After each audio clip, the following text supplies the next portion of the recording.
My dear students, junior seniors and all, এইবার আমার কথা হচ্ছে, যদি আপনার র্যাঙ্ক একটু খারাপ আছে আর আপনি ভালো কলেজ চাইছেন, তাহলে আপনি কি করবেন? দু তিনটে ক্রাইটেরিয়া আমি বলে দিচ্ছি। ওই ক্রাইটেরিয়া ওপর বেস করে যদি আপনি কলেজ সিলেকশন করবেন, তাহলে আপনার লাভটা হবে। মানে হচ্ছে কি, আজকাল সবই বলে কি আমি এমবিবিএস সিটটা পাচ্ছি, কেউ বলছে 70 পাচ্ছি, 75 পাচ্ছি, কেউ বলছে 90 লাখসের প্যাকেজ পাচ্ছি। তো এই সব জিনিস কিন্তু পুরোপুরো ক্লিয়ার নেই। আর ধরুন যদি আপনি 80 লাখে পাচ্ছেন, তাহলে আপনি কি পাচ্ছেন এটা মানে একটা রহস্যময় জিনিস। কেউ বলছে তো 80 লাখে আমি প্যাকেজ পেয়ে যাচ্ছি, পরবর্তী কিছু এক্সট্রা চার্জ জুড়ে যাচ্ছে, এটা আম্মন হয়। ওর পরে কোনো হিডেন চার্জ চলে আসছে। কালকেই একজন স্টুডেন্ট আমাকে খুবই ভালো কোশ্চেন করেছে কি, কোনো কলেজে কি পয়সা উপরে ফেল পাস করা যায় কি করা যায় না? তাহলে এটা কি কোনো দিন কেউ সঠিকভাবে বলতে পারবে না, আপনাকে ওপেনও বলবে না। কিন্তু আমি একটা জিনিস বলে দিচ্ছি কি, প্রাইভেট কলেজের ম্যানেজমেন্টের এগেনস্ট যদি আপনি যাবেন, আর যার কলেজের কোয়ালিটি খুব একটা ভালো নয়, তাহলে ও আপনাকে এক্সপেলড আউট করার জন্য নানা রকম জিনিস করতে পারে।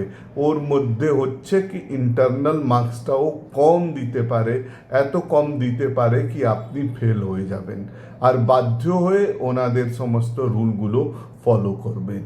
তো এই ভারতবর্ষে এই সব জিনিসও হয়। তো নেক্সট জিনিস হচ্ছে আপনি কি পাচ্ছেন। ধরুন আপনার মার্কস হচ্ছে 260 বা 300, তাহলে আপনার র্যাঙ্ক হচ্ছে 7 লাখ কাছাকাছি ধরুন। তো অ্যাট 7 লাখ আপনি কি করবেন? আপনি কি লোয়ার ডিমড নেবেন, ওয়েস্ট বেঙ্গল নেবেন, কি ওয়েস্ট বেঙ্গল থেকে বাইরে নেবেন? কস্ট একটা খুবই ইম্পর্টেন্ট জিনিস। লোয়ার ডিমড বা ওয়েস্ট বেঙ্গল, এই দুটো যে জিনিস আছে, আমি একটা লিখলাম। লোয়ার মানে কি হচ্ছে কি, ভালো ভালো ডিমড এখানে পাওয়া যায় না।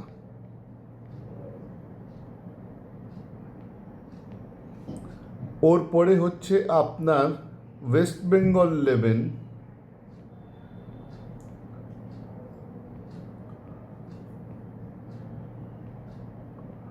বা আউটসাইড যাবেন।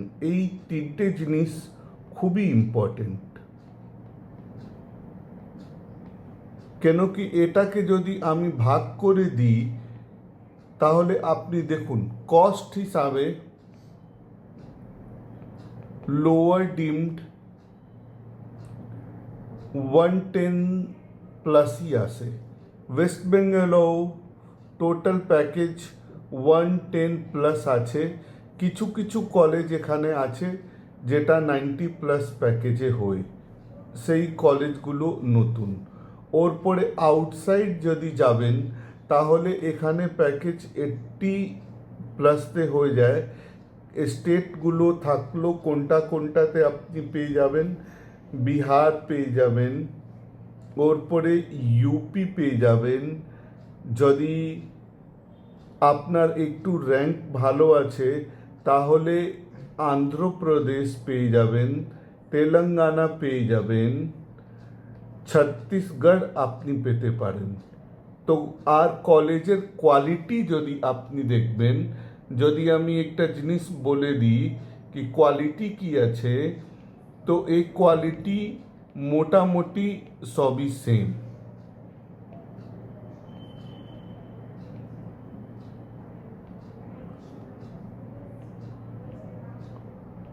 তো কোনটা নেওয়ার ভালো?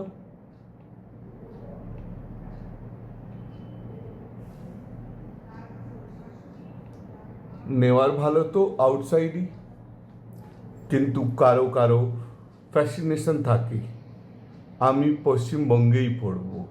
তো ঠিক আছে, ওর পরে একটা জিনিস আমি যেটা খুবই ইম্পর্টেন্ট বলছি, পিজি সিট দেখবেন, কোন রাজ্য থেকে পড়ার সময় পিজি সিট, তো ওই রাজ্য থেকে যেখানে অনেক মেডিকেল কলেজ হবে ওখানে আপনি পিজি সিট অনেক পাবেন, তাহলে পিজি সিট একটু লক্ষ্য করবেন।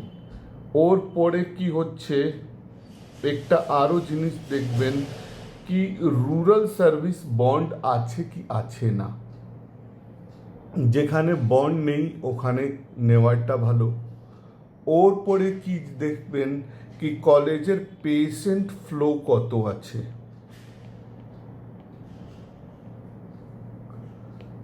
পেশেন্ট ফ্লো থেকে আপনি কিছু শেখার, যে আন্ডার গ্রাজুয়েটে তো অনেক জিনিস শেখার আছে, না হলে আপনি ও পিজি যখন করতে যাবেন বা কোনো ডিস্ট্রিক্ট সাব ডিস্ট্রিক্ট হসপিটালে যদি আপনার চাকরি হবে তো বেসিক জিনিস জানবেন না। তো পেশেন্ট ফ্লো একটা দরকার, কেন ডিউরিং ইন্টার্নশিপ আপনি বেসিক মেডিকেল সায়েন্স শিখে যাবেন। হচ্ছে কি আপনার কলেজে পিজি আছে কি না এর কি গুরুত্ব আছে। যদি পিজি আপনার কলেজে আছে তাহলে ওই সাবজেক্টে পিজিটিগুলো আপনাদেরকে ভালো পড়াবে, তাহলে পিজি সিটও দরকার আর ওই কলেজেও ওই কলেজটাও দরকার যেখানে পিজি পড়াশোনা হয়। নেক্সট হচ্ছে এটা গেল পিজি বন্ড। আর ওল্ড কলেজ যদি হবে তাহলে আপনি ওল্ড কলেজকে একটু প্রেফার করবেন, কেন কি অনেক দিন থেকে যেটা চলছে ওটা চলতে থাকবে। ঠিক আছে, তো ওল্ড কলেজ প্লাস প্লাস। ওর পরে আপনি কি দেখবেন, প্লেস। আপনার কলেজ নিশ্চয়ই এটাও খুব একটা ইম্পর্টেন্ট জিনিস হচ্ছে। প্লেস মানে হচ্ছে কি যদি সেন্ট্রালি কলকাতাতে বা সেন্ট্রালি কোনো শহরে যদি কলেজ আছে তাহলে ওটা ভালো হবে। তো এই এতগুলো ক্রাইটেরিয়া দেখার পর আপনি একটা আরও খুব ভালো জিনিস আছে, ওটা হচ্ছে সেকেন্ড ইয়ার স্টুডেন্ট মিট।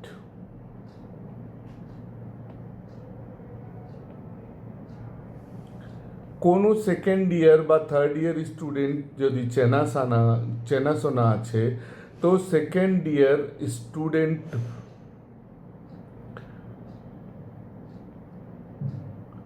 সঙ্গে যদি আপনি দু একটা স্টুডেন্ট সঙ্গে আপনি মিট করে নেবেন তো all the scenario will be clear, কি হিডেন চার্জ কি নয়, কি হয়ে কি না। ঠিক আছে, তাহলে আমরা যেটা কাউন্সেলিং করি, this counselling is not only up to the seat selections. আমরা পরবর্তী 5.5 বছর জন্য আপনার সঙ্গে থাকি, so that if the college is taking any extra charges we can oppose along with you। আর যতটা ডাইরেকশন হয়ে অ্যাডমিশন সম্বন্ধে সব কিছু অ্যাডমিশনে আগেই ঠিক করে নেওয়া উচিত, এরপরে চয়েসটা আপনার হবে। কেন কি কেউ এরকমও আছে কি 80 লাখ কলেজে অ্যাফোর্ড করতে পারে না, কেউ 180ও অ্যাফোর্ড করতে পারে। কেউ এরকমও আছে কি যদি 80ও লাখ নেই তাহলে ওরা বিডিএস বা অন্য স্ট্রিমে যাবে। এটা ডিপেন্ড করছে আপনার কাছে কি কি ক্রাইটেরিয়া স্যুট করছে।